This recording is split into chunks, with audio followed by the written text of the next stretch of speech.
আজরাইল রে, জান কবজ করা এত কষ্ট আগে জানতাম না। আজরাইল, আমাকে একটু আসানের সাথে তুমি জান কবজ করো। আজরাইল বলেন, হুজুর, আসমানের নিচে জমিনের উপরে আপনার চাইতে সহজভাবে জান আমি কারো কবজ করি নাই। আল্লাহ আমার উপরে করা নির্দেশ, আমার হাবিবের জান কবজ হবে সবচেয়ে বড় আসানে। হুজুর, আমি যদি আপনাকে আসানে জান কবজ না করি, নবী গো, আল্লাহর লানতে আমি ধ্বংস হয়ে যাব। ইয়া নবী আল্লাহ, আমি সেই ভয়ে আপনাকে আসানের সাথে জান কবজ করতেছি। হুজুর গো, আপনি নবীর আগে এবং পরে এত আসানে কেন জান কবজ হয় নাই, হবে না।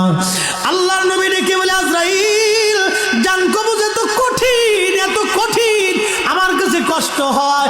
একটা অনুরোধ তোমার কাছে করে দেয় আজরাইল, আমার উম্মতের জান কবজটা তুমি সহজে কইরো। আমার উম্মত গুনাহগার, আমার উম্মত